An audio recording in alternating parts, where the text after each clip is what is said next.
llega hasta donde están ellos y les pregunta dónde están, porque va a conversar con ellos, en persona. En un momento del tiempo, ese Dios se revela a través de la escritura, y al ingresar la escritura, ingresamos en lo que se llama la historia. Ustedes saben que la historia ha sido dividida por los historiadores en dos etapas, antes de la escritura y después de la escritura. Según las fuentes, antes de la escritura, las fuentes son más subjetivas, ¿no? Son artefactos, son monumentos. Pero después de la escritura, las fuentes son textos escritos. Antes de la escritura, lo llamamos prehistoria. Y a partir de la escritura, comienza propiamente la historia. Dios ingresa en la historia al revelarse por escrito. Llamó a Abraham a salir de Ur, una de las ciudades más importantes de la antigüedad, de los caldeos, que hablaban un idioma semítico. Con el tiempo ese idioma termina siendo el arameo, degenera en el arameo, y en varios siglos de Abraham, que hablaba el idioma de Ur, nos encontramos con un pueblo que habla un idioma al que llamamos hebreo. Es en ese idioma donde Dios se revela por primera vez por escrito a través de Moisés, y se inicia probablemente con el libro de Job, no lo sabemos, lo que llamamos la historia sagrada. Cuando yo iba a estudiar a la escuela primaria, la materia que teníamos a primera hora se llamaba historia sagrada. Estudiábamos la Biblia.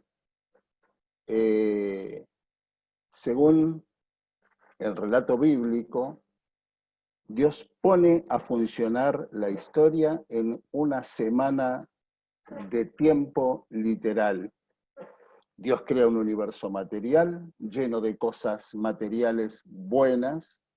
Todo lo material que Dios hizo y creó era bueno, más que bueno, muy bueno, y se relaciona con sus criaturas vis a vis.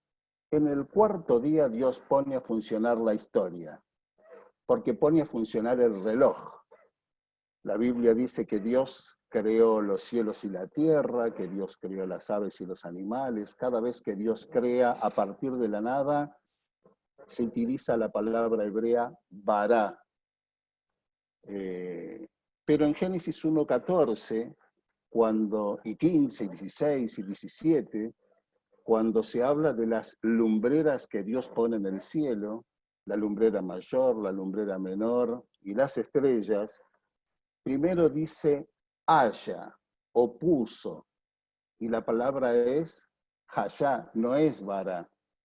Después dice sean, y vuelve a utilizar la palabra hayá, que en nuestras Biblias se traduce como haya o sean. Después dice hizo, en Génesis 1:16, y la palabra que se usa es asá.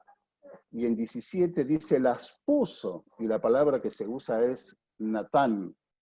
Ninguna de las veces que se refiere a las lumbreras usa la palabra creó de la nada.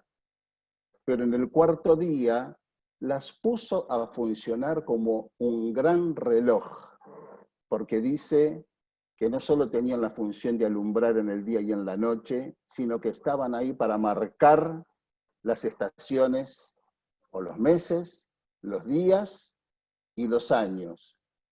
Dios pone a funcionar un reloj. El tiempo es otro de los factores clave en la historia, la disciplina histórica. Y cuando el reloj de Dios arranca, solo corre hacia adelante. La historia bíblica es un relato lineal del pasado hacia el futuro. La gran revelación de la Biblia es que Dios establece las bases de la historia. Se relaciona con los seres creados en la historia. Revela o se revela con sus actos, sus acciones en la historia. Y finalmente ingresa en la historia como Mesías. La singularidad de la historia bíblica es que todos los relatos apuntan a ese ingreso de Dios en la historia. Todos los relatos apuntan al Mesías. En Génesis, la historia de José se interrumpe en el capítulo 37 para continuar en el 39, porque había que introducir una historia, y esa historia es la de Judá y Tamar, la adulamita. Ruth termina el libro con 3 versículos que parecen no tener nada que ver con el resto, porque introduce un código de genealogía, la genealogía de Ruth, la moabita, el encuentro de los espías con Rahab, la cananea, y luego el relato detallado del pecado de David con Betsabé, la etea, y largas y complejas genealogías que no sabemos para qué están, cobran sentido pleno en el primer versículo del Nuevo Testamento, que dice: libro de la generación de Jesucristo, hijo de David, hijo de Abraham. Todo el Antiguo Testamento, las genealogías, sus relatos históricos, apuntan a la llegada del Mesías y cobran sentido pleno en el Nuevo Testamento. Ningún dato había sido registrado al azar. Justamente estas 4 mujeres que aparecen en las genealogías no son israelitas, pero el relato bíblico las respalda. Todas se relacionan con algún pecado público, pero el relato bíblico las sostiene. Judá y Tamar, una historia de prostitución y adulterio. Ruth, la moabita, descendiente de Moab, producto de un incesto. Betsabé, una historia de asesinato y adulterio. Rahab, una historia de prostitución. Pero estas mujeres están mencionadas en la historia bíblica para sostener la genealogía de Jesús, que es el punto crítico y clave de Dios en la historia. Gálatas 4:4. Llegado el cumplimiento del tiempo, Dios envió a su Hijo. ¿Les parece que puede haber una mayor implicancia de Dios en la historia de la humanidad? Todas las fiestas y todos los calendarios del Antiguo Testamento nos recuerdan que la historia es un deber de la vida religiosa. Historiar o recordar las acciones de Dios son un mandato. Acuérdate del día de reposo. Acuérdate que yo soy Jehová tu Dios. ¿Y quién es Jehová tu Dios? ¿Cómo se presenta Jehová tu Dios? Se presenta como el que actúa en la historia. Yo soy Jehová tu Dios que te saqué de Egipto. Yo soy Jehová tu Dios, el que creó todas las cosas en 6 días. Para los griegos Dios es un ser eterno, temporal, impasible, pero para los hebreos Dios se revela como eterno también, pero el que se ocupa, se preocupa, se interesa, dialoga, tan así que hasta es capaz de arrepentirse y modificar.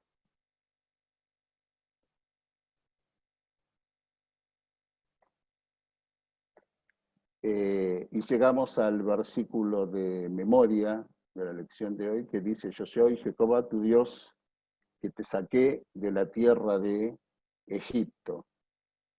Dios en la historia. Acuérdate de Jehová es lo mismo que decir hagamos historia. Y nuestra lección dice, y voy a leer lo que dice el folleto: la historia bíblica avanza en dirección lineal desde un principio absoluto, cuando Dios creó todas las cosas, hasta una meta final cuando restaurará la tierra en la segunda venida. Lo fantástico del relato bíblico es que la historia pega un salto hacia el futuro y se completará en el futuro. La historia es el relato de Dios que conoce lo pasado, nos acompaña en el presente, pero nos dice que la historia no continuará en ciclos, sino que continuará linealmente, indefinidamente en el futuro. Esa fue mi introducción. ¿Puedo decir algo, Alberto? ¿Puedo meter un bocadito? Yo ya terminé. Podés decir todo lo que quieras. No, varias cosas. Mientras estudiaba esta semana la lección, lo primero que me sale es que la gente o los que vivieron al principio no tenían este sentido de registrar la historia como la tenemos hoy, ¿sí? No tenían escritura, entonces no había esa digamos, forma de registrar lo que estaba sucediendo. Ya vimos otros sábados anteriores que con sus mentes poderosas, sanas, recién salidas de la creación, mantenían a través de las generaciones la historia en su memoria, ¿no? Esa es una cosa. Y lo otro, que lo que vos dijiste recién, que esta semana también lo veía, ¿no? Cómo toda la historia, no un pedacito, toda la historia está contenida dentro de la Biblia, ¿sí? Porque entonces cuando vienen y nos dicen, sí, pero esto tiene tantos millones de años. Sí, la tierra estaba desordenada y vacía antes que la creara Dios. Y después está contemplada, como vimos en la profecía, toda la historia de la Biblia y lo que va a pasar después para adelante. Es impresionante cuando se mira desde ese ángulo.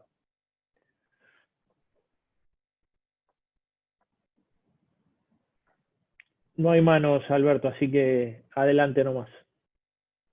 Bueno, continuamos entonces.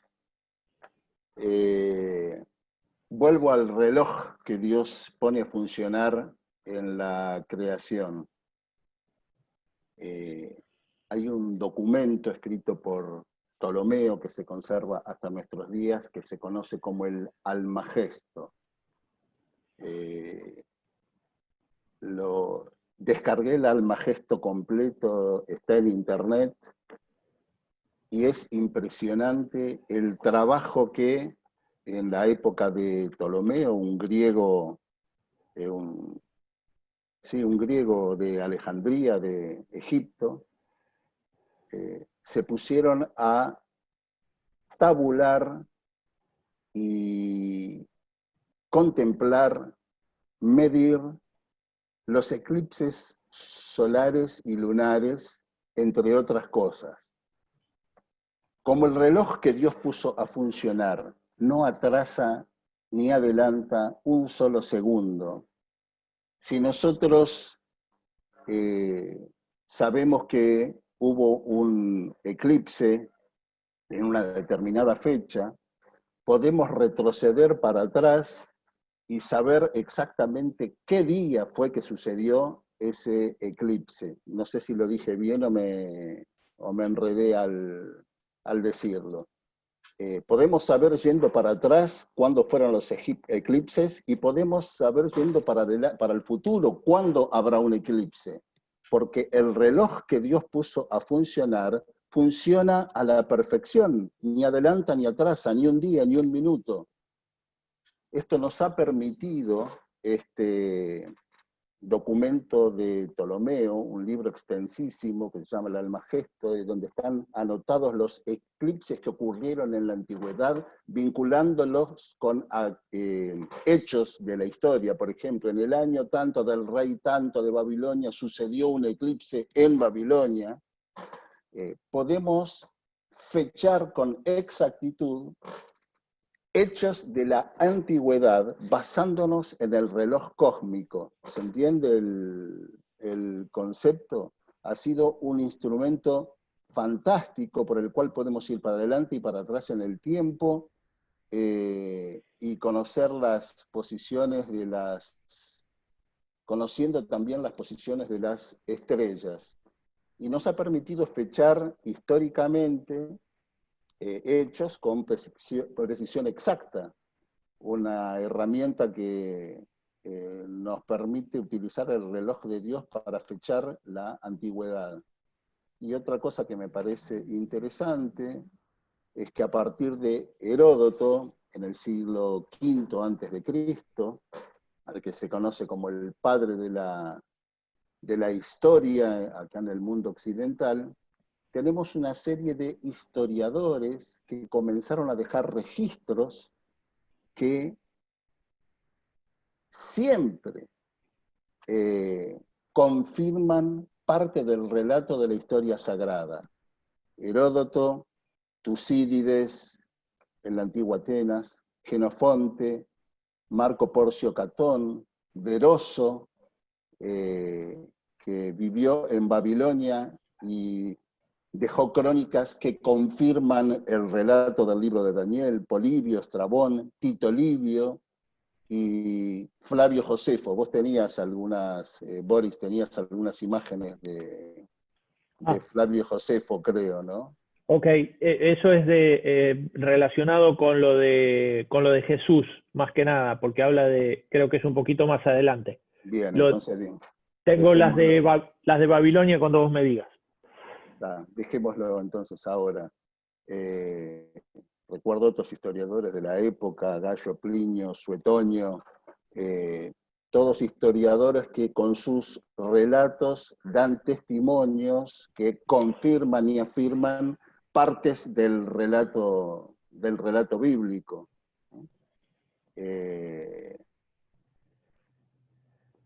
¿Pausa? Sí, Gaby quiere hablar. Gaby, adelante. Al estudiar esta semana, ¿no? La lección de escuela sabática, como bueno, yo siempre digo, lo traigo a mi vida, todo lo que estudio, ¿no? A veces cuando leo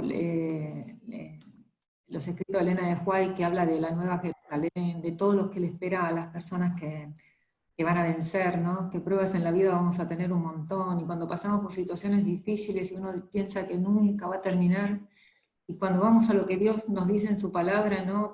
O sea, de todas las promesas que hay para los que van a vencer, ¿no es cierto? Entonces, a veces me pregunto, eso me pasó esta semana, ¿no? Digo, ¿será verdad todo esto? ¿No? ¿Será verdad todo esto tan maravilloso que Elena de White vio, que escribió, que dejó asentado para nosotros, para consolarnos? ¿Será verdad? Porque es tan maravilloso que a veces uno piensa, no sé, a mí me pasa, no sé si a ustedes les pasa también, ¿no? O sea, si es verdad todo lo que creemos, ¿no? Y como Dios no deja nada, o sea, eso fue un pensamiento, pero también fue una oración, ¿viste? De decir, Señor, ¿será verdad? Porque si no es verdad, bueno, está bien, no perdemos nada porque vivimos con esperanza, ¿no es cierto? Pero yo me preguntaba, ¿no? Y al leer, al estudiar la lección esta semana y ver tantas evidencias, ¿no? De tantas cosas que se descubrieron que dice de Salomón, de David, ¿no? De la monarquía de ellos, y hay evidencia de que eso fue verdad. Entonces, Dios no nos dejó en la incertidumbre de si saber si era cierto o no, sí es cierto. Cuánto, a mí la verdad que me ayuda y no sé, me conmueve, ¿no? Esa evidencia que Dios dejó para nosotros, para que tengamos fe, para que nos agarramos de eso, ¿no? Y podamos seguir adelante a cuesta, ¿no? De todo lo que nos espera. No sé si quedó claro lo que quise decir. Sí, gracias. ¿Quedó claro? Es que la fe no invalida la razón, todo lo contrario. Se apoya en la razón para dar un salto en el vacío, ¿no? La fe se apoya en la razón. Claro. No es una actitud irracional, y sin duda Dios ha dejado y ha permitido que se encuentren evidencias que vienen a confirmar nuestra fe. Claro. Hay una mano más. Orly Gómez, por favor. Sí, me escucha, no tengo manito para levantar. Sí, tengo perfecto. No, me llama la atención también la Biblia es la historia de Dios y la historia de la salvación, ¿no? Pero la biografía, cómo encontramos toda la realidad, toda la crudeza o toda la bondad de Dios, la fidelidad de los hombres, en algunos casos y también el pecado de los hombres, ¿no? Con total crudeza, ¿no? Leía un tal Jefté, ¿no? No sé si leyeron de Jefté, que está en la galería de la fe, de los grandes, de los campeones, de pronto muy cerca de Dios y de pronto comete algo que la Biblia no lo explica muy bien, ¿no? Que de pronto, entonces, lea la historia de Jefté, que está creo que en Jueces, y que de pronto sacrifica o oculta a la hija, una historia realmente incomprensible, ¿no? Es decir, que hablar de Pedro, que hablar de David, ¿no? Es decir, como uno se encuentra con sorpresa, ¿no? Toma la Biblia y dice, me voy a conocer la biografía de este hombre de Dios para imitarlo, y de pronto uno se encuentra con pecados terribles, ¿no? Es decir, describe la realidad del pecado, ¿no? Lo pecador que es el hombre, ¿no? Y también la Biblia tiene esta característica, ¿no? De la realidad, de la entereza del hombre, de la integralidad del hombre, ¿no? Que lo describe plenamente como es. La bondad de Dios, creador, justo, perfecto, y la debilidad del hombre, ¿no? Me llama la atención esto, quería comentar. Tiene una explicación lo de Jefté, pero nos vamos de la lección, pero Jefté aplicó con su hija la ley del talión, que es una ley divina también. Dios le dio a Moisés la ley del talión, y para resarcir o para conformar en realidad para resarcir a los extranjeros que habían sido ofendidos, ¿eh? Aplicó la ley del talión con su propia hija. Pero es otro tema, vamos. Otro tema, pero están ahí, ¿no? Están ahí para estudiar, para investigar, ¿no? Para conocer. No, no hay más manos, Alberto, así que... Hay perdón, dos. perdón, sí. Gustavo primero y Diego después. Ok, y está Vivi y Mario también. Sí, es que no me están usando las manitos y me pierden. Las manitos digitales necesito. Dale, Gustavo. No están habilitadas, ¿sí? ¿No? Ok, No, me parece que no. A ver. No hay. Ok, ahora lo buscamos. Adelante. No, lo que quería comentar es, ya lo comenté la semana pasada con, digamos, con el tema de la ciencia, ¿no? Ciencia y religión. Y es que estudiando de la Biblia y todo lo que hemos estudiado de la Biblia, estos son enfrentamientos que tenemos, ¿no? O sea, la ciencia quiere confrontar a la Biblia de alguna manera. Decir, nosotros estamos aquí, vuelvo a repetir como muchas veces, estamos en un ambiente cristiano. En un ambiente cristiano es muy fácil defender la Biblia. El punto es cuando vos te encontrás en un ambiente no cristiano, donde la ciencia te lo cuestiona, donde vos vas al colegio y te lo cuestiona, vos vas a la universidad y te lo cuestiona, el pensamiento moderno te lo cuestiona, el posmoderno te lo cuestiona más, la ciencia y en este momento la historia, ¿sí? O sea que los historiadores dicen, la historia permite decir claramente que no existe Dios. Lo que ustedes creen son fábulas, son cosas que, bueno, que a ustedes les debe ayudar en algo, pero que no es historia, no es historia. Entonces, cuando veo todo esto, a los no cristianos los afirma en su postura y a los cristianos, si no tenemos, o sea, estas son un poco lecciones un poco teórico-filosóficas, ¿sí? Pero que sin lugar a dudas te ayudan en la razón, como decía Alberto recién, a fundamentar y dar evidencia de tu fe. El punto es si nosotros llegamos a captarlo, ¿sí? Porque muchas veces no es fácil presentarse en una universidad, en un trabajo, en una asamblea de científicos o de historiadores a defender esta postura, ¿no? Podemos hablar de muchas cosas espirituales, pero en relación a lo histórico, a que me digan, la historia realmente dice al final, que Dios no existe. O sea, ¿dónde dice que David existió? ¿Dónde está eso? No, no existe, eso es una fábula. Es algo que ustedes creen solo por fe y solo la fe de ustedes lo sostiene. El mundo está en un antes de Cristo y después de Cristo, pero fue un hombre común y no resucitó, y Jerusalén no sé si existió, y todo está en cuestionamiento, todo está puesto en duda, ¿sí? Y lo que quiero decir es que realmente me impresiona, me conmueve de que aparezcan situaciones, no situaciones, en este caso muchos eventos arqueológicos que demuestren claramente que esto ocurrió. Esto ayuda realmente a afirmar mi fe. O sea, nosotros decimos, yo digo muchas veces, el próxima semana es las profecías. El cumplimiento de las profecías en el pasado afirma mi fe en el cumplimiento de las profecías en el futuro. Pero hoy yo puedo decir muchas cosas actuales que demuestran que la historia fue tal cual, afirman mi pensamiento en la palabra de Dios. Esto que decía Alberto, ¿no? En todos los libros de las grandes religiones no hay un Dios que actúa, que forma parte de la historia, que lleva la historia paso a paso. La Biblia muestra cómo paso a paso se fue desarrollando la historia y esta historia después es confirmada. Me parece impresionante y me parece muy importante para poder asimilarlo, no porque vamos a ganar una discusión, no vale la pena la discusión o la argumentación, porque la cosa pasa por otro lado, pero en mí afirma la fe, la certeza de la existencia de Dios, de habernos dejado este libro para nuestra conducción, para nuestra ayuda en todos los momentos.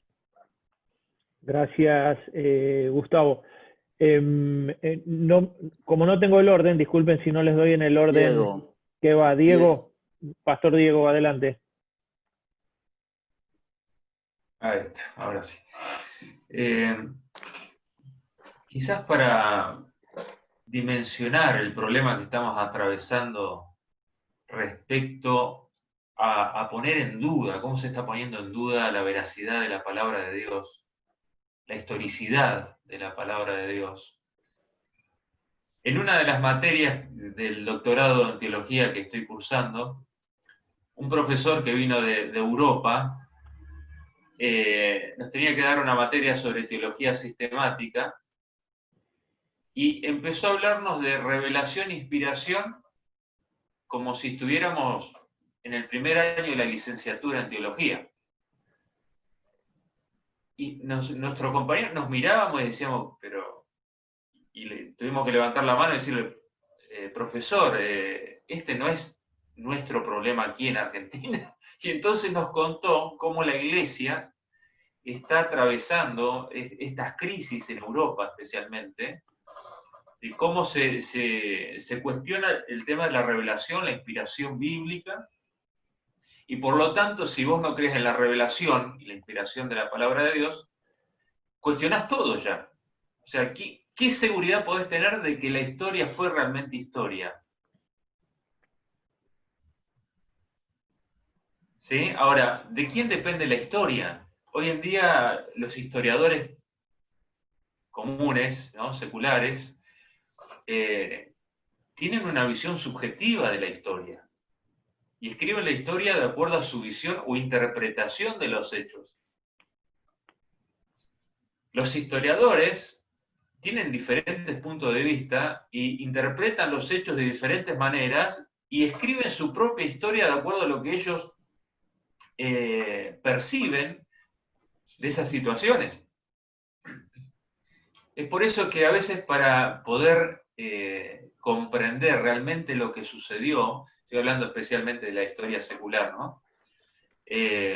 es necesario estudiar diferentes autores, tratar de ir a las fuentes principales o originales dentro de lo posible. No es tan sencillo descubrir realmente lo que aconteció. Y aquí entramos en un tema de subjetivismo histórico. Ahora, gracias a Dios que en la Biblia no tenemos este problema.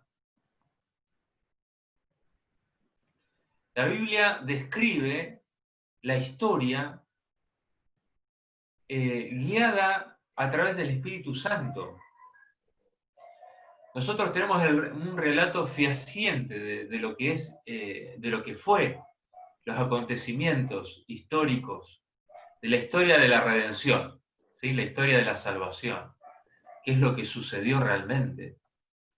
No hay dudas de esto. Sabemos que Satanás está tratando de poner dudas sobre los fundamentos de nuestra fe. Quería simplemente mencionar también el tema, hablé de la historia de la redención. Pero Alberto mencionaba la genealogía de la redención, ¿sí? La genealogía de la redención. Y mencionaba allí los grandes pecadores de la historia, cómo son parte de la genealogía de Jesús. ¿Por qué fueron puestos estos personajes? ¿Por qué se presenta la historia de estos nombres históricos? ¿Y por qué se hace el detalle de estas 4 mujeres? ¿Por qué se menciona a estas 4 mujeres allí en el Evangelio de Mateo? Justamente esta semana estaba leyendo eso, Alberto, también, y me puse a pensar, mira, sin saber que ibas a hablar de esto, también lo mismo.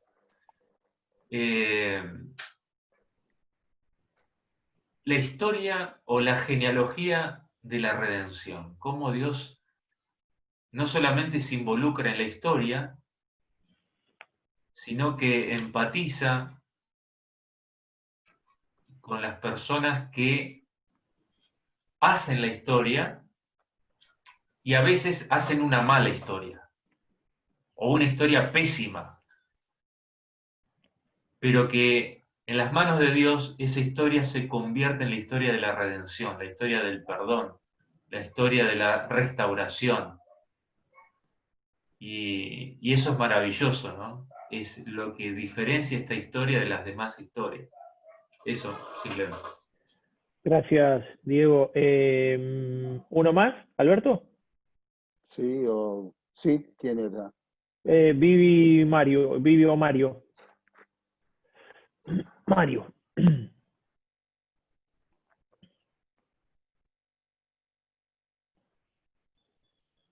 Parece que no. Parece que no. Así que adelante, Alberto. Adelante. ¿No? Bueno. Con respecto a lo que decía el pastor Diego recién, estas 4 mujeres son extranjeras, no deberían parir hebreos, y además son pecadores, vienen de una situación de pecado, ¿no? Lo fantástico, además del aspecto que señaló muy bien Diego, el aspecto de la salvación, es que la historia bíblica las respalda, porque son 4 extranjeras cuyas historias de conversión tenemos en el Antiguo Testamento, ¿no?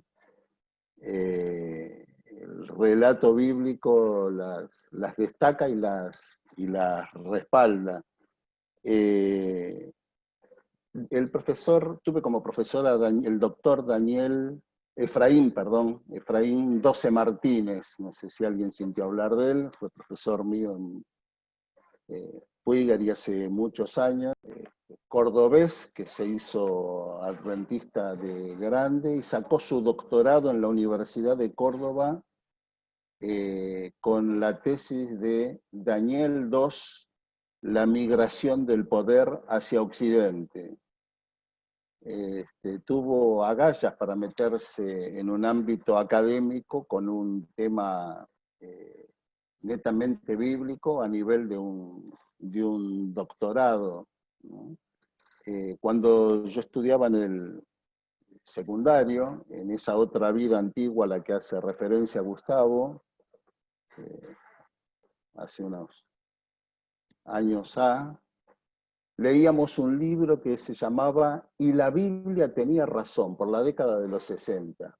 Y la Biblia tenía razón, escrito por Werner Keller, que contaba, y hoy en día los historiadores quizás lo despedazarían un poco, los arqueólogos más científicos, porque quizás tenía un nivel muy de difusión, pero contaba los descubrimientos que hace 40, 50 años se empezaban a hacer, que confirmaban que el relato bíblico era fidedigno. Y había otro que no sé si se alcanzó a traducir, que estaba en inglés, que era La pala confirma la Biblia, ¿no?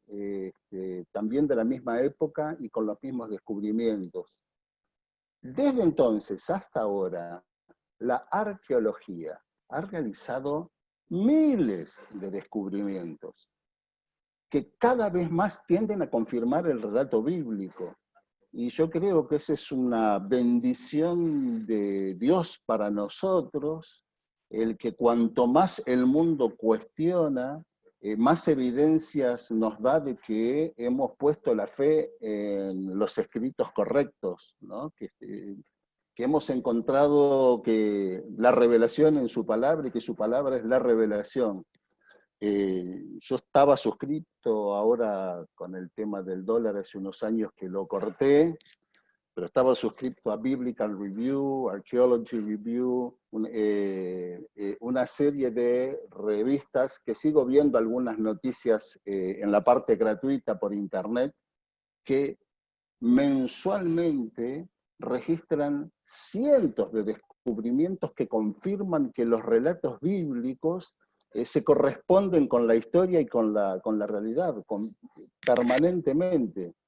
Es cierto que también hay una parte académica de la historia que pone en duda, pero que pone en duda, sobre todo es el fechamiento. Han decidido que hay edades de bronce, de hierro, de esto, del otro, en la historia de la antigüedad, en el cercano oriente, y a veces a ellos no les coinciden las historias y las etapas que ellos mismos han definido, pero lo que no pueden negar es que cuando una pala hace un hoyo en el piso y encuentra un artefacto que tiene una inscripción que habla de David, es David, y la encontraron justo en el lugar donde David había vivido.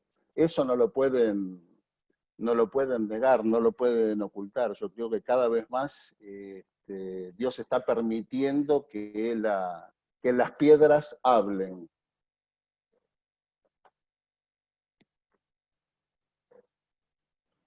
Gaby, adelante. Sí, una interrupción, Alberto.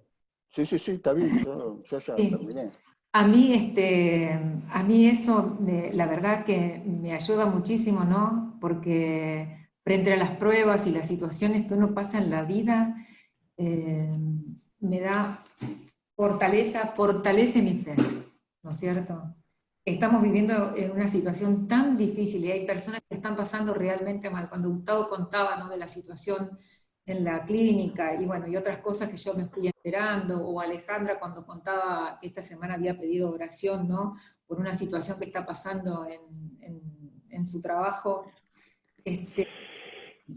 Saber que Dios tiene el control de todas las cosas y que nada pasa porque sí, y que todo nos lleva a la culminación, ¿no?, de esto que es con la venida de Cristo, ¿no?, y preparar nuestras almas para ese momento. ¿Qué fortaleza nos da? Esta semana cuando estaba leyendo en el día viernes en Patriarcas y Profeta, ¿no?, la historia de David, ¿no?, y cómo Dios, decía Elena de White, que Dios ya lo había preparado de antemano para ser el rey de Israel, ¿no es cierto? O sea, que todas las cosas por las que David pasaba y por lo que pasaba el pueblo de Israel, todo estaba digitado por Dios. O sea, ¿y de qué nos sirve a nosotros saber eso? De que todas las cosas que nosotros pasemos en la vida también están bajo el control de Dios, porque nosotros somos hijos de Dios.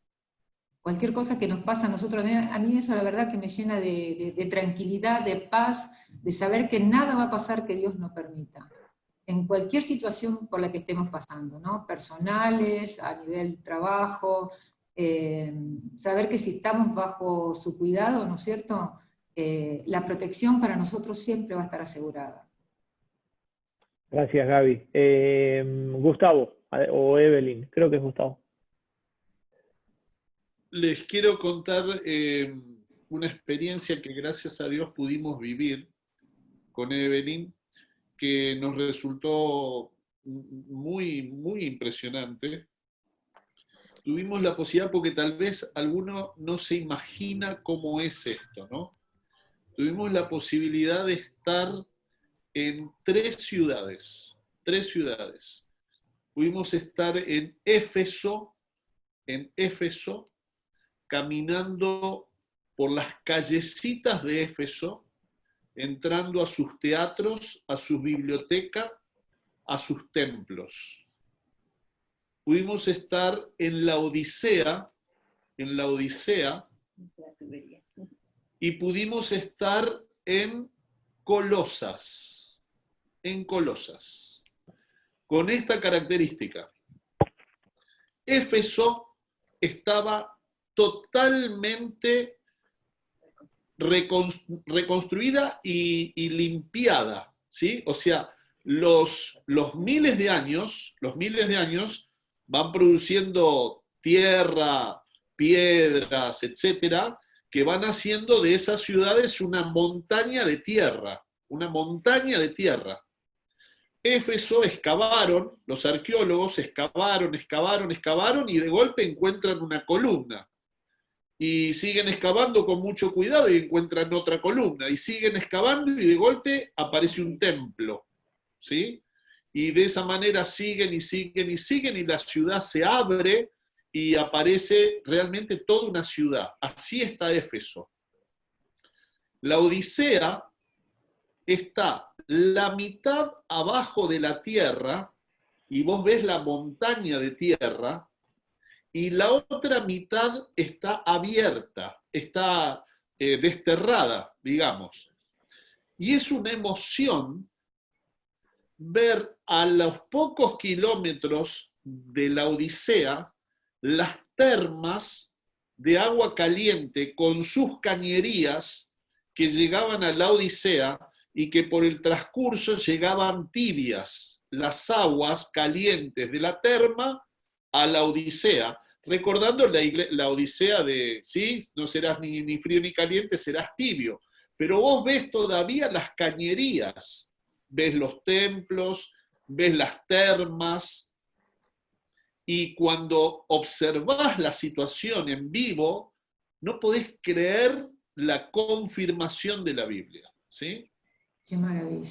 Y por último, fuimos a Colosas, estuvimos fácilmente 1 o 2 horas buscando Colosas, y tratando de hablar como podíamos para explicar que queríamos ir a Colosas, hasta que en un momento dábamos vueltas y vueltas y vueltas porque no la podíamos encontrar, nosotros pensando encontrar una ruina. Pasa un tipo en bicicleta y dice, no, Colosas es acá. Pero acá no hay nada, le digo. No, sí, abajo de la montaña. Una parte que no se tocó porque saben que ahí... O sea, es una ciudad que está abajo de la montaña, que cuando vos la subís, empezás a encontrar restos de la ciudad, pero está totalmente enterrada en la montaña y todavía nadie la descubrió, porque es mucha plata poder descubrir cada uno de esos lugares, y en esos lugares tan típicos los van haciendo de a poco, y cuando alguna persona invierte para tratar de descubrirlo. Pero ves por ahí un resto de una columna. Pero ves restos de columnas. Claro, claro. Ahora, encontrar esa montaña, pararte arriba de la montaña y decir, esto aquí abajo está Colosas, ¿sí? O pararte en la Odisea y ver la montaña de lo que todavía está tapado y ver la parte que está descubierta, es realmente impactante. ¿Por qué todo eso quedó enterrado? Por el paso del tiempo, Gaby. Por los por el tiempo. Claro. ¿Sí? Se va Exacto. Ahora, encima. hay una pregunta, perdón, Alberto, vos vas a presentar preguntas porque no quisiera adelantarme, ¿no? No vas a presentar preguntas. No.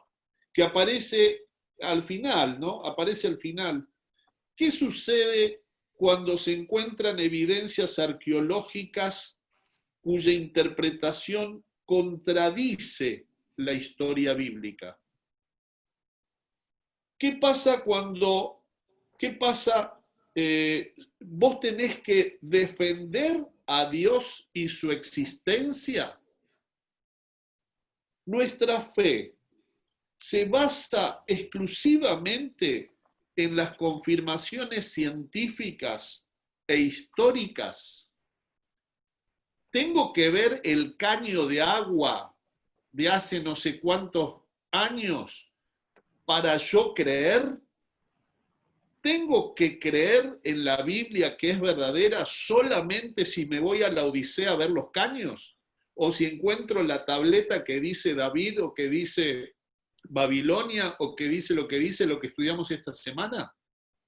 Mi fe se basa, necesito tocar el orificio de la mano de Jesús igual que Tomás para creer, necesito de la historia.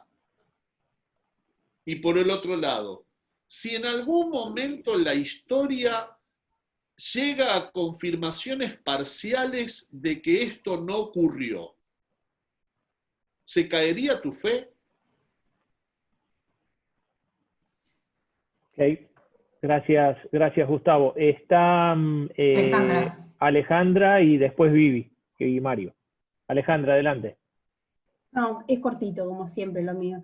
Lo que dice Gustavo con respecto a que nosotros estamos entre cristianos acá y siempre en un ambiente cristiano todo es mucho más fácil.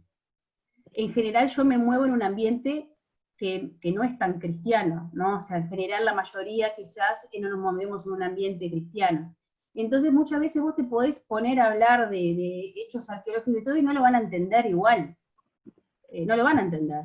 Entonces digo, yo sin ser blasfema, cuando ellos me preguntan a veces de mi creencia y todo, y bueno, yo le digo que es una cuestión de fe, y yo le digo, es como ser de Boca o de River, ser como de Nacional o de Peñarol, es como un sentimiento, y es algo que yo lo siento. Entonces digo, mi idea es, por testimonio, digo, tener una coherencia entre lo que leo, entre lo que vivo, entre lo que predico y entre lo que hago, pero sin ánimo de hacer las cosas porque me están mirando, por lo que soy, por lo que está íntegro en mí mismo, ¿no? Entonces, eso es la mejor manera de que puedan llegar a entender por dónde viene, porque te das cuenta que esa conocida mía dice, decile algún versículo, yo no me acuerdo de haber dicho versículos adelante de ella, pero se ve que en algún momento lo dije. ¿Cómo fue eso? O cuando viene algún paciente y dice, ¿usted qué es tan buena? ¿Buena de qué? ¿Me entendés? Digo, usted tal cosa, ¿me entendés? Una cantidad de cosas que uno hace porque no se da cuenta. Entonces, a veces, vos por más que te quieras, cuando te pones, Dios no necesita que lo defendamos, Dios se defiende solo. Entonces, digo, yo la única manera que tengo a veces, digo, porque te podés poner a explicar de la piedra Rosetta y un montón de cosas, y cuando se les tranca la croqueta, no los vas a entender, porque es una cuestión de fe. Y entonces yo les hablo de un sentimiento como Boca River, una cosa así, aunque sea medio tonto el ejemplo, o cuando les pregunto, definime el amor que sentís por tus hijos, definímelo, mostrámelo, tocámelo, ¿tá? Y bueno, es lo mismo que me pasa a mí, bueno, y la llevamos por ese lado, y en general termino demostrando determinadas cosas por lo que uno es, por más que le explique, y Herodoto, y todas esas cosas, se les tranca la croqueta a muchos los que están en el ámbito académico y científico. Yo si no lo veo, no lo creo. Entonces la única manera de que ellos puedan ver algo y es a través de uno, no, por lo menos en donde me muevo yo. Eso quería aclarar nomás. Eso es así, y muchas veces qué bueno que no nos damos cuenta cuando Dios nos usa, ¿no? Para seguir seguir dejando que Él nos use. Gracias. ¿Sale Vivi y Mario? Bueno, no, ya Alejandra dijo lo que yo pensaba, ¿sí? Dios necesita testigos y no necesita defensores, ¿sí? Y en situaciones críticas incluso de la vida de uno, uno va a recurrir a lo que Dios hizo en uno a través de la palabra. Y la gente se va a convertir por la relación con cristianos, por los testimonios de los cristianos. ¿Sí? Amén. Gracias, Mario. Rafa, adelante. O Estela. Estela. Bueno, yo quería comentar lo que dice en Hebreos, que dice, porque es necesario que el que se acerca a Dios crea que le hay. Sin fe es imposible acercarse a Dios, y el que se acerca a uno, yo pienso que tiene un poco de fe en lo que nosotros le vamos a decir, ¿no? Porque hay curiosidad sobre todas las cosas. Y cuando hay curiosidad, es la oportunidad que tiene uno para poder acercarse a esa persona. Y entonces ahí abrir todo el espectro que tenemos de conocimiento de Dios y de la experiencia y de todo lo que nosotros vivimos. Porque nosotros tenemos que ser testimonio vivo ante los demás. Entonces ahí está la oportunidad de nosotros en demostrar.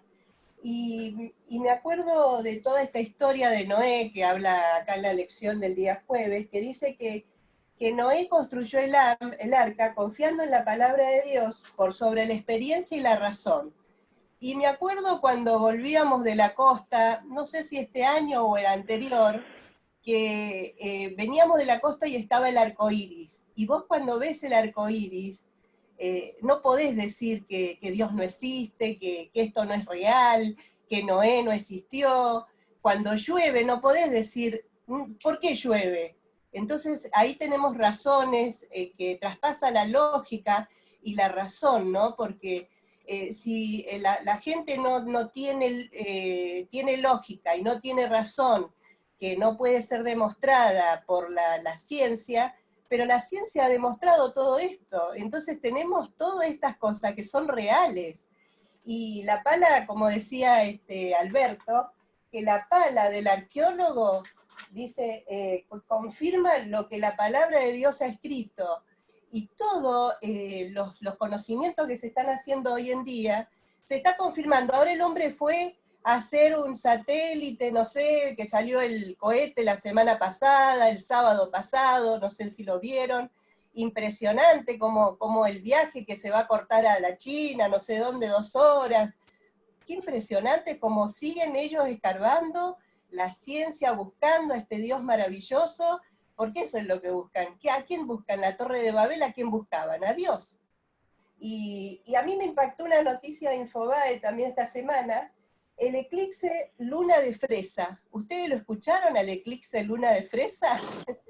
Yo no lo escuché. Dice que en el sur, ahí donde está Vivi Mario, se vio desde las 2 de la tarde hasta las 6. Yo no lo pude, la verdad que cuando vi la noticia me enteré tarde porque dice que se podía ver, pero acá estaba nublado. Cuando uno ve esas cosas y ve a alguien que no cree en Dios, no podés decir Dios no existe, la historia no es real, no importa que no hayamos ido a donde fue Gustavo, que me encantaría ir a ver todas esas cosas que quedaron, pero la fe traspasa la razón y la ciencia, por eso hay que acercarse a Dios con fe. Eso es lo que yo creo y es lo que trato de compartir con los que tengo a mi lado. Quería comentar eso. Gracias, Estela. ¿Alberto?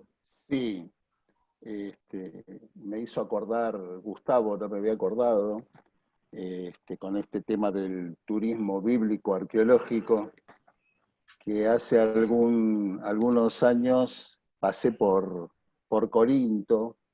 Antes de viajar a los distintos lugares siempre me gusta estudiar mucho a dónde voy a ir para aprovechar el tiempo y ver lo que me interesa, lo que quiero ver.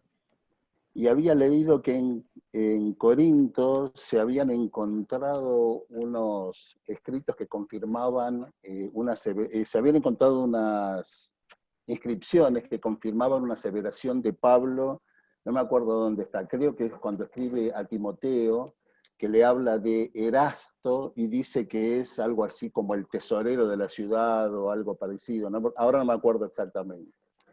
Y se había encontrado hacía poco, así que cuando fui quise ver dónde estaba esa inscripción, y ya no es simplemente un caño de agua que pasa por ahí, es el nombre de una persona y un cargo. Habían encontrado una placa de piedra, la única que había en la ciudad de ese tipo, confirmando junto a unas alcantarillas que se habían construido, que habían sido construidas por Erasto, el tesorero de la ciudad. No me acuerdo si es así que lo dice Pablo, pero sí sé que lo que decía Pablo era exactamente lo que decía la placa que se había encontrado al excavar la antigua ciudad de Corinto, que también tiene la parte vieja y la parte nueva. Con respecto a tu pregunta, si la interpretación de la historia no coincide, creo que está bien dicho, la interpretación no coincide, porque la interpretación de la historia se basa en presupuestos de un método que parte de prejuicios, ¿no? Está prejuiciado,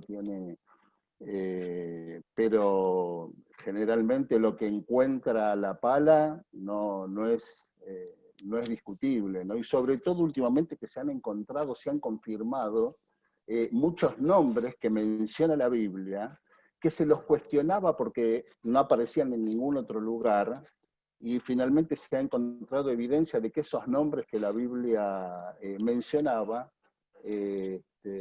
estaban mencionados por otras fuentes. Qué curioso, ¿no? Que la Biblia no confirma las otras fuentes, pero las otras fuentes tienen que venir a confirmar la Biblia. O sea, la Biblia ya es el documento histórico más fantástico que existe, y sin embargo la historia vive de alguna manera cuestionándola, ¿no? Le damos validez a cuánta tablilla aparece debajo de cuánta piedra se encuentra, pero el testimonio bíblico lo tenemos que cuestionar, y es el más fantástico de todos, ¿no?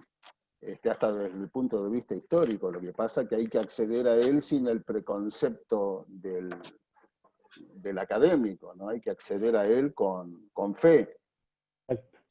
Ya te doy, Gaby. Alberto, yo ahora quería, y les quiero mostrar también algo como lo que decía Gustavo. La lección habla de la puerta de Ishtar, ¿sí? No sé si lo pueden ver. Esta puerta está reconstruida, fíjense el tamaño de la gente y el tamaño que tienen las puertas.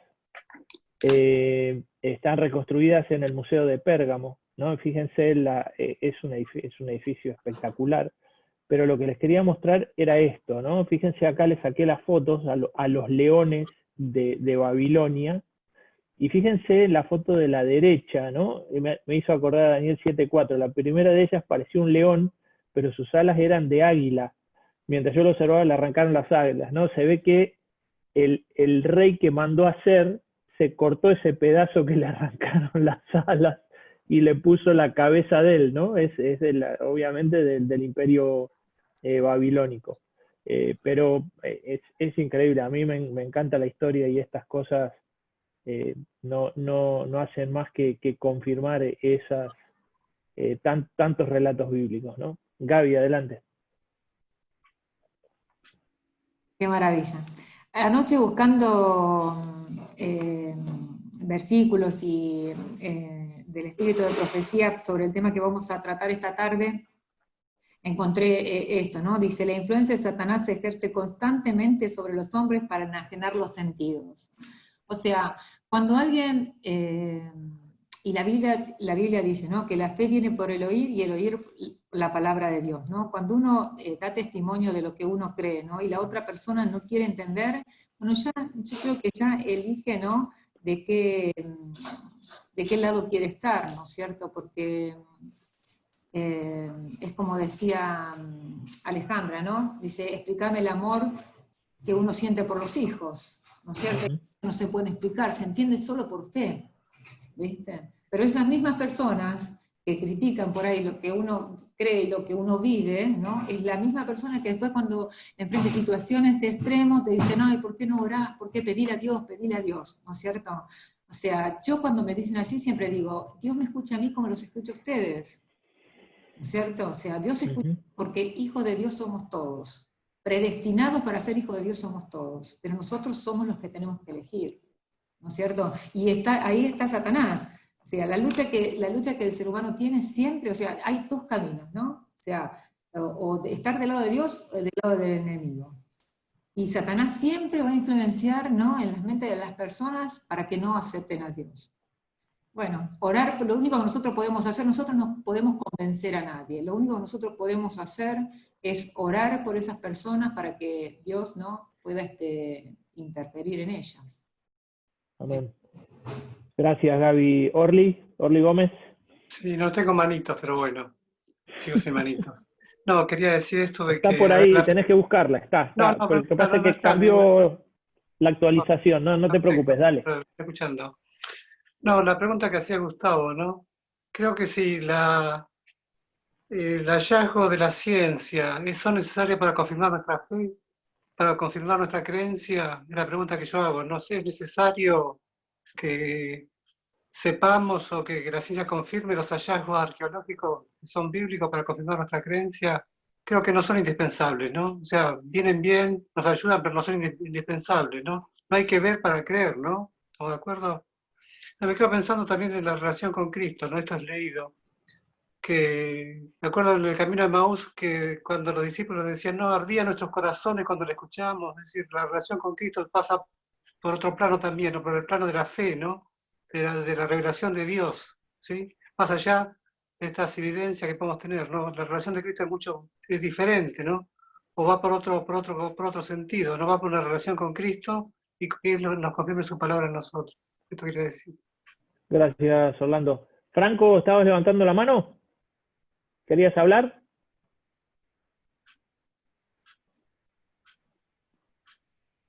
Franco, tenés que sacar el mute porque no te escuchamos. Hay como un microfonito que tiene un rojo y lo tenés que poner en... tocarlo para poderte... Mientras le di una cosita a Orlando, ahí en Camino de Maús, los discípulos dicen, no ardía nuestro corazón o nuestro pecho, evidentemente están hablando de una emoción, ¿no?, que sintieron, pero dicen, ¿por qué se emocionaron? Porque Jesús les mostró objetivamente en todas las escrituras la historicidad de su muerte. Por eso ardió su corazón, cuando la razón se juntó con la fe, ¿no? No están contrapuestas, ni es una u otra o una después de la otra, van juntas. Sí, exacto. A ver, Enzo, a ver, Franco, ahora, probá. ¿Me escuchás? Sí, perfecto, dale nomás. No, yo estoy escuchando todo porque no estoy acá en la cama, ¿viste? Y entonces no quería decir nada, simplemente se me movió la mano. No, pero, perfecto, bueno escucharte, por lo menos te vemos y te escuchamos. Lo que sí te puedo hacer una pregunta, ¿vos estás en Chile? No, estoy acá en Maswi, acá nomás. Ah, bueno, porque quisiera tener unas preguntas que te quería hacer, pero no ahora, si no te llamo por teléfono. Hablamos a la tarde, no hay problema, Franco, dale, gracias. Diga que está todo bien, ¿eh? Perfecto. Alberto, dale nomás entonces. Sí, una cosita. Un par de sábados atrás, cuando hablábamos de por qué soy adventista, traté de destacar, no sé si lo conseguí, que en la arquitectura del santuario se destacan dos momentos clave de la historia de la salvación: la muerte del Cordero y la intercesión de nuestro sumo sacerdote. Y las fechas de esos dos eventos le fueron reveladas a Daniel o a nosotros a través de Daniel, la fecha exacta. Una fue histórica, se cumplió ante la vista de todos. La otra es histórica, pero fuera de la vista, porque se cumplió en el ámbito celestial. Pero si la primera se cumplió con la exactitud que el profeta Daniel lo determinó, nos da la certeza de que la otra que no podemos ver también se cumplió. Ahora fíjense ustedes, la Biblia y la historia Estoy en el Evangelio según San Lucas, el capítulo 3. El versículo 1 empieza diciendo: en el año 15 del imperio de Tiberio César, siendo gobernador de Judea Poncio Pilato, Herodes, tetrarca de Galilea, su hermano Felipe, tetrarca de Iturea, de la provincia de Traconite, y Lisanias, tetrarca de Abilinia, y siendo sumos sacerdotes Anás y Caifás, vino palabra de Dios a Juan, hijo de Zacarías, en el desierto. ¿Les quedó claro a ustedes la fecha o faltaron detalles? ¿Se olvidó de alguno?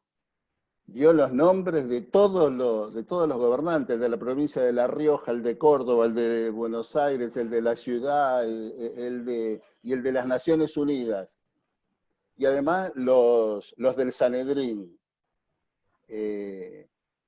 ¿Por qué tanto detalle? Porque esa fecha es clave. Esa fecha es el comienzo exacto de la última semana de la profecía de Daniel, que señala la fecha en la que va a morir el Mesías. Y tenemos toda la información y más, para no tengamos ningún problema en encontrar la fecha y hacerla coincidir con la historia. Si esa coincide, la otra que sucede en el cielo, el inicio del juicio en el santuario celestial, no lo vamos a ver, no lo vamos a poder conferir, pero tengamos la certeza de que va a suceder lo mismo. Porque así como Dios cumplió la visible, va a cumplir o cumplió ya la invisible. Sí, es por fe, pero Dios nos da elementos para sostener esa fe. La fe no es irracional, la fe es un salto más allá de la razón, pero se para en la razón para saltar, porque nuestro Dios es un Dios racional, y cuando nos invita a razonar juntos. Venid aquí ahora y razonemos juntos. Vamos a discutir, vamos a pensar juntos, sos un ser racional, y quiero que utilices tu voluntad para decidir. Por eso alimenta también a nuestra razón. Gracias. Yo lo último que les quería compartir también, que es otra cosa que pasó esta semana, y permítanme que les comparta la pantalla, es esta cita, uniéndose con un poco con lo que vos decías recién, Alberto, de Flavio Josefo, que fue un judío que fue reconocido como historiador romano, vivió entre los años 30 y 100, y fíjense lo que dice en su libro. Esto está sacado de Wikipedia, Antigüedades Judías, se llama el libro 18, libro 351, dice: por ese tiempo apareció Jesús, un hombre sabio, si es correcto llamarlo hombre, ya que fue un hacedor de milagros impactantes, un maestro para los hombres que reciben la verdad con gozo, y atrajo hacia él a muchos judíos y a muchos gentiles además. Era el Cristo. Y cuando Pilato, frente a la denuncia de aquellos que son los principales entre nosotros, lo había condenado a la cruz, aquellos que lo habían amado primero no le abandonaron, ya que se les apareció vivo nuevamente al tercer día, habiendo los santos profetas predicho estos y otras 1000 maravillas sobre él. Y la tribu de los cristianos, llamado así por él, no ha cesado de crecer hasta ese día. Fíjense, hay un montón de personajes que están en la historia bíblica y que acá aparecen en un libro de historia de un historiador ampliamente reconocido, ¿no? Una preciosa verificación de otra vez de la historia, verificando la historia bíblica. Yo, para terminar, no sé si ya es la hora de terminar. Estamos en hora. Dale, adelante. Tengo una frase nada más, o un concepto. La historia no termina acá. Estamos reunidos como hermanos porque el Dios de la historia, el Dios que nos pide que hagamos historia, que nos pide que nos acordemos, y que nos acordemos de sus actos históricos, que nos acordemos que Él es el libertador de su pueblo, que es el sanador de su pueblo, que Él es el que lo sacó de Egipto, que Él es el que creó todas las cosas en la semana de la creación, nos invita a una experiencia que se llama la historia eterna, una historia que no va a terminar.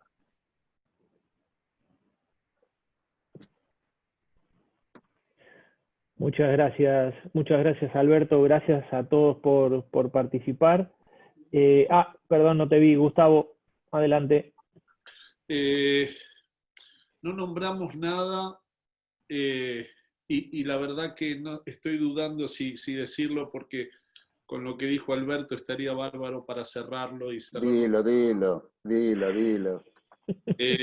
No, porque fue importante lo que dijiste, pero no hemos dicho nada de una historia que me impactó en esta semana.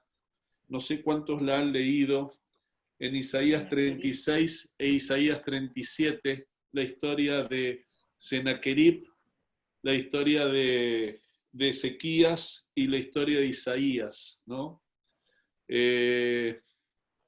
A mí me impresiona realmente. O sea, Sennacherib, asirio, se lo quería comer crudo. Se lo quería comer crudo al rey de Israel, a Ezequías. Y lo sitió y vino con todo y por todo, vamos por todo. Y claramente una ciudad que no era Jerusalén la destruyó. Pero Ezequías fue a pedirle a Dios que por favor los libre de sus enemigos, los libre de sus temores, los libre de sus enfermedades, los libre de sus miedos en tiempos de cuarentena. Y Laquis, la otra ciudad, quedó destruida. Jerusalén, según el propio Sennacherib dijo, te rodeé como un pajarito, pero el Señor dijo, acá no entras. Acá no entras. Y cuando vos ves arqueológicamente a Laquis destruida y a Jerusalén sin ninguna señal arqueológica de haber podido entrar Sennacherib, qué maravilla, ¿no? Si el Señor dice acá no entras, confía que el Señor te va a proteger. Y para mí, además de plantillas, rocas, piedras, etcétera, que demuestran leones, puertas, el poder volver a la historia, repasar la historia y ver que si el Señor está con nosotros, ¿quién contra nosotros? También fortalece mi fe. Así que agradezco por haber leído la historia de Sennacherib, que no pudo entrar a Jerusalén. Sí, la tendencia de los historiadores a poner la parte más vistosa de la historia y ocultar la otra parece que viene de larga data, ¿no? Te puse como en una caja, te puse como en una jaula, pero no dice que no pudo entrar. Lo dejó en la jaula, pero nunca pudo entrar. Orlando Gómez, adelante. Estás en mute, Orly. Sumando Ahora lo que sí. decías, ¿no? Y esta mirada de la historia, ¿no? Es como Dios es el todo, ¿no? Porque me estaba leyendo Apocalipsis 1:8, dice, yo soy el alfa y la omega, el principio y el fin. Dice el Señor, ¿no? De que se resume todo, ¿no? Que Dios es el principio y el fin. Y en nuestra vida Dios es el principio y el fin también. No me gusta ver la historia también así, ¿no? En este texto, de que Dios es el todo, el que inicia y el que termina, ¿no? Para los que se salvan, para los que se pierden, Dios es el todo, el principio y el fin, ¿no? Y así resumiría la historia, ¿no? Exactamente, el alfa y el omega. El alfa y el omega. Muy bien. Terminamos con una oración. Perdón, estaba Diego, no te había visto. Adelante.